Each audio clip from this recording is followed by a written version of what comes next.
que tu deviendras. Choisis-moi,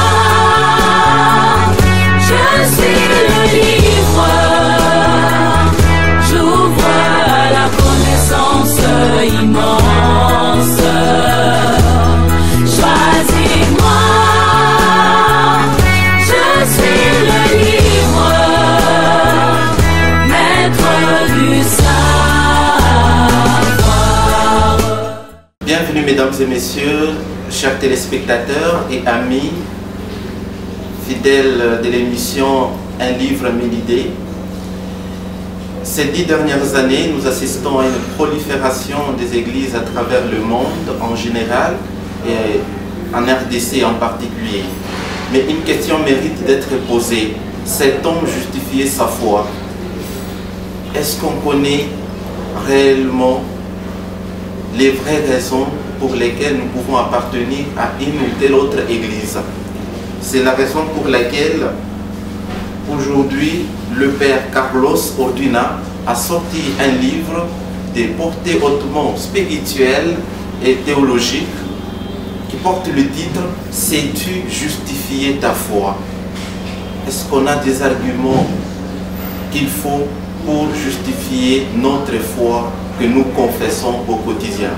Alors pour en parler, nous avons deux invités que vous connaissez. Ce sont des religieuses qui ont parcouru ces documents intégralement. Il s'agit de la sœur Sylvie et la sœur Armande qui vont essayer de nous expliquer qu'est-ce que l'Église, à quelle Église appartenons-nous et quelle est l'Église que Jésus a souhaité lui-même. Et puis vous aurez d'amples éclaircissements sur votre foi que vous confessez et surtout la foi catholique. Merci, à tout à l'heure. Je suis le livre. La sœur Sylvie, bonjour. Bonjour, monsieur Samuel. Vous êtes religieuse, fille de Saint-Paul, de la Société des filles de Saint-Paul. Vous avez lu ces livres, vous aurez à nous donner des éclaircissements là-dessus. La première question qui revient à vous est celle de savoir qu'est-ce que l'Église? Parce qu'il y a plusieurs églises par moment, mais on ne sait pas savoir et reconnaître la vraie du faux ou de la fausse. Alors vous, selon ces livres, sais-tu justifier la foi? Qu'est-ce que vous pouvez nous dire comme réponse? Mais la première question que j'ai puisée comme la définition de l'Église, j'ai puisé ça dans Lumen Gentium, parce que dedans, on nous a donné la définition étymologique de l'Église. Étymologiquement, l'Église vient du latin, ecclesia, et issue du grec, ecclesia, qui signifie assemblée. Donc, je peux dire que l'Église est la communauté convoquée au nom du Christ, comme peuple de Dieu, peuple élu. Communauté des chrétiens. Communauté des chrétiens. Convoquée au nom du Christ. Au nom du Christ. Okay. Étant peuple élu de Dieu, peuple de nouvelle alliance. Mais l'Église est à la fois humaine et divine. Humaine pourquoi?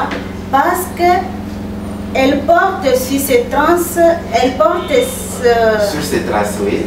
Oui, le péché. Tandis qu'elle est divine parce qu'elle vient de Dieu. L'Église est née de Dieu. L'Église, c'est Dieu qui en est l'auteur de l'Église. Et puis, à l'origine, l'Église ne signifiait pas l'édifice, un édifice, mais des individus. C'est pourquoi à un certain moment, si on pose la question à quelqu'un, quelle église fréquentes-tu? Il fait directement référence à un bâtiment. Tandis que dans l'origine, l'église ne fait pas référence à un bâtiment, à des individus, à une personne. L'église, cela nous explique Saint Paul dans sa lettre aux Romains, chapitre 16, verset 5, là où Saint Paul nous dit saluez aussi l'église qui se trouve dans leur maison. Saint Paul fait la référence non pas d'une maison, mais d'un groupe des groupes de personnes réunies dans une maison pour prier Jésus, pour évoquer le nom de Jésus. Donc l'église n'est pas quelque chose d'abstrait. L'église c'est toi, l'église c'est moi, l'église c'est nous. Laïcs, prêtres, pasteurs, personnes consacrées, communauté de croyants, c'est nous qui sommes ce visage visible. Bien compris, l'église ce n'est pas un bâtiment, l'église c'est plutôt une assemblée de chrétiens convoqués ou qui confessent le nom du Christ. Voilà l'église, selon Saint Paul, c'est un groupe de personnes, un groupe de croyants qui se sentent chrétiens, qui se reconnaissent chrétiens, parce qu'appelés par lui-même, Christ, et ils doivent composer une entité fondée sur une foi au Christ. Merci la sœur. Nous passons à la deuxième question à laquelle la sœur va répondre, la sœur Armande. L'église est une assemblée des chrétiens, vous venez de nous dire tout à l'heure, la sœur Sylvie. Et vous devez nous dire, veuillez nous dire, disons, à quelle église appartenons-nous? Parce qu'on ne sait pas, il y a plusieurs types d'églises, mais on doit savoir, nous appartenons finalement à quelle catégorie d'église? Oui, merci beaucoup, M. Samuel, pour la question. Je vais essayer de répondre en faisant référence à la question de la sœur Sylvie. Elle avait souligné que l'Église est à la fois divine et humaine. C'est alors que je dirais nous appartenons à une Église qui est sainte, comme divine, comme il a dit, mais aussi faite des pécheurs que nous sommes. C'est alors que je dirais que c'est dans cette Église bâtie sur pierre que nous reconnaissons l'Église du Christ. Eh bien, celle-ci, elle est une sainte, catholique et apostolique. Mais nous allons nous demander pourquoi apostolique. C'est parce qu'il est fondé sur les apôtres. Donc, en bref, je dirais que nous appartenons à une Église qui est sainte, bâtie sur pierre. Ok, nous appartenons à une Église qui est une sainte, apostolique et catholique en même temps. Apostolique parce que venu des apôtres et bâti sur pierre. Sur pierre, je vous disais, tu es pierre, sur cette pierre, je bâtirai mon Église. Et à partir de là, la foi s'est perpétuée et jusqu'à nous atteindre ici en Afrique, depuis Rome jusqu'à maintenant. Donc c'est une Église qui vient directement des apôtres. Voilà pourquoi l'Église catholique s'est reconnue, s'identifie aux apôtres. La sœur Sylvie, je reviens à vous. Elle a dit, nous appartenons à une Église qui est une, sainte, catholique et apostolique. Veuillez nous dire comment le Christ a-t-il constitué cette Église à laquelle nous appartenons actuellement? Le Christ a constitué son Église. Nous savons bien que la mission du Christ était de prêcher la bonne nouvelle du salut. Convertissons-nous, convertissez-vous, croyez à la bonne nouvelle du salut. C'était ça sa mission. Mais quand Jésus prêchait, il s'est rendu compte que le peuple d'Israël l'ont refusé. Ils n'ont pas cru à sa parole. Ils l'ont refusé comme un Messie et comme un sauveur. Alors Jésus, il s'est dit, s'ils m'ont refusé présentement, moi-même je suis en train de prêcher, de proclamer cette parole, quelle sera cette parole après mon absence physiquement? Alors il a pris l'initiative de former parmi les disciples qui l'écoutaient, parmi les disciples qui les suivaient. Jésus a pris l'initiative de former parmi un groupe qu'ils appellent les apôtres, pour que ces apôtres continuent avec cette même mission jusqu'à aujourd'hui. L'Église a commencé avec des apôtres, vous nous avez dit, la sœur, vous venez de nous le dire bien sûr, ce sont des disciples choisis par Jésus pour pouvoir perpétuer sa mission apostolique. Et cette mission, il devait prendre quelques groupes de personnes bien formées et qui devaient se sacrifier pour cet évangile. La sœur, vous avez la sœur Armande, je voudrais savoir combien de personnes Jésus avait choisi pour pouvoir propager la bonne nouvelle dans le monde entier. Et actuellement, nous avons cette nouvelle, cet évangile qui nous arrive, qui nous est déjà arrivé depuis longtemps. C'est grâce à qui et comment Jésus s'est-il choisi ces personnes pour pouvoir fonder l'Église. Ceux qui ont suivi Jésus en a choisi 12 apôtres. Et j'aimerais bien les énumérer, en commençant par Simon Pierre, André, Jacques et Jean, Philippe, Thomas, Matthieu, Barthélemy, Jude, Thaddée, Simon le Zélote et Judas Iscariote, que nous connaissons bien.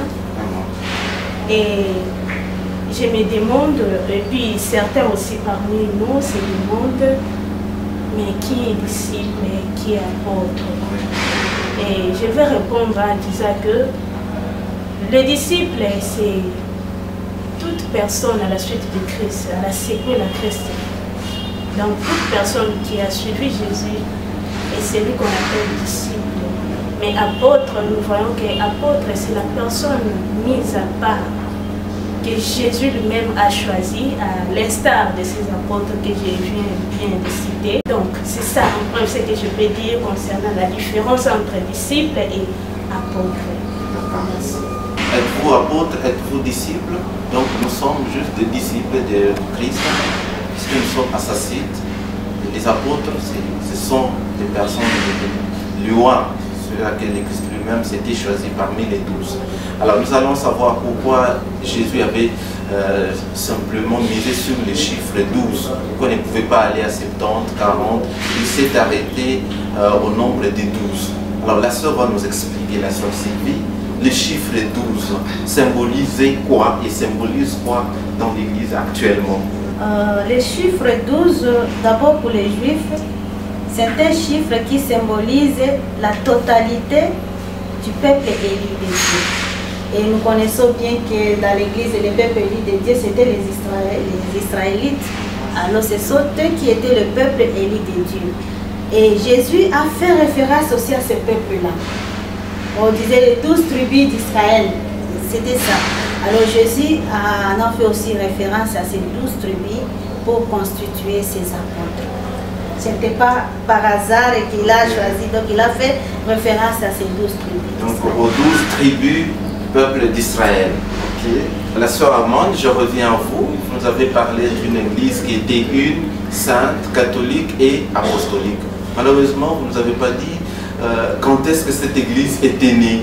On se pose des questions et même alors beaucoup de chrétiens catholiques ne savent pas justifier, donner la date exacte de la naissance de Jésus. Quand est de l'église catholique, de l'église à laquelle ils appartiennent. Dites-nous, à la lumière de ces documents, sais-tu justifier ta foi? Quand est-ce que l'église catholique est née? Je dirais que l'église est née à Pâques et à la Pentecôte. Mais pourquoi à Pâques? Nous voyons qu'avec sa mort et sa résurrection, le Christ achève l'œuvre que le Père lui avait confiée sur terre.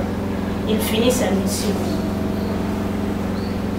Et sachant qu'il devrait aller auprès de son Père, ne laissant pas ses disciples orphelins, il leur envoya son esprit afin que ces derniers soient à plaisir de sanctifier le nouveau peuple de Dieu. C'est alors qu'au jour de la Pentecôte, l'Église se manifeste publiquement et commence la diffusion de l'Évangile par les moyens de la prédication plutôt. En bref, ce que je peux dire concernant la naissance de l'Église, donc l'Église est née à Pâques et à la Pentecôte. L'Église catholique est née le jour de Pâques et de Pentecôte, de Pâques parce que c'est les jours où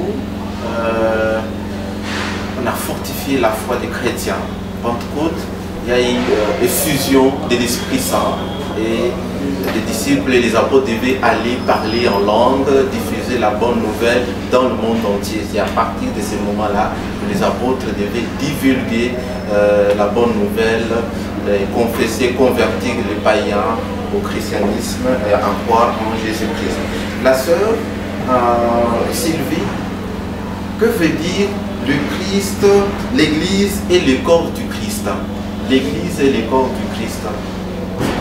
Chaque fois, lors de nos célébrations eucharistiques, on dit l'Église est un corps du Christ. Comment vous pouvez nous expliquer cela? C'est une question très pertinente. Et je dirais que l'Esprit Saint fait des croyants membres du corps du Christ au moyen du baptême. Donc le baptême nous introduit à la vie chrétienne. Ce qui fait que comment on doit savoir maintenant cette intimité entre l'Église et le Christ. Et je nous invite à lire l'histoire de Saint Paul sur la route de Damas. Quand Saint Paul partait pour persécuter les chrétiens. Alors Jésus lui est apparu sur la route et dit: Saul, Saul, pourquoi me persécutes-tu? Pour Jésus, Saul est persécuté. Alors Saul dit: mais qui es-tu, Seigneur? Et Jésus répliqua: c'est moi, Jésus, qui te persécute. Donc c'est à ce moment-là que Saul comprit qu'en persécutant les chrétiens, il persécutait l'Église. Donc les chrétiens, c'était les groupes-là qui se réunissaient au nom de Jésus. C'est par là que nous essayons de comprendre les corps et l'Église comme corps du Christ. Cela se concrétise pendant la célébration eucharistique. Nous sommes un membre, mais nous devenons un seul corps avec l'Eucharistie. Nous sommes plusieurs membres. Plusieurs membres, oui. Nous devenons un seul corps. Comme on dit aussi, Jésus est la tête et nous sommes ses membres. Tu ne peux pas séparer un membre du corps, mais la personne ne peut plus vivre. Plusieurs membres appartenant à un seul corps. Un seul corps. La sœur Armande, on ne peut pas parler de l'Église sans parler de la Bible. Parce que l'Église puise sa force dans la Bible. Et l'Église proclame la parole de Dieu. Et dans l'Église, dans la Bible, il y a plusieurs images qu'on peut retrouver dans ces grands livres de la parole de Dieu. Vous pouvez nous en parler. Les images qu'on rencontre dans les églises, à quoi servent-elles? Je dirais que nous trouvons dans le Nouveau Testament diverses images qui décrivent le mystère de l'Église. Nous pourrons notamment citer quelques images représentent l'Église. L'Église est représentée comme un troupeau, comme un enclos pour faire Jean 10, 1 à 10. Elle est aussi représentée comme un champ. La vigne, oui.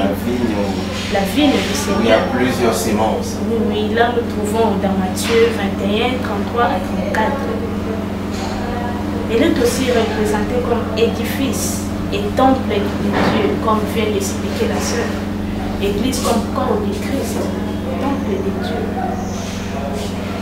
Et parmi ces images que nous avons citées, Jésus utilise souvent les paraboles pour expliquer ces images, pour faire comprendre à ses auditeurs. Et souvent, il utilise les paraboles pour faire comprendre. Et je vous invite à développer plus ces paraboles de Jésus que je viens de citer. L'Église est représentée comme des champs, des troupeaux.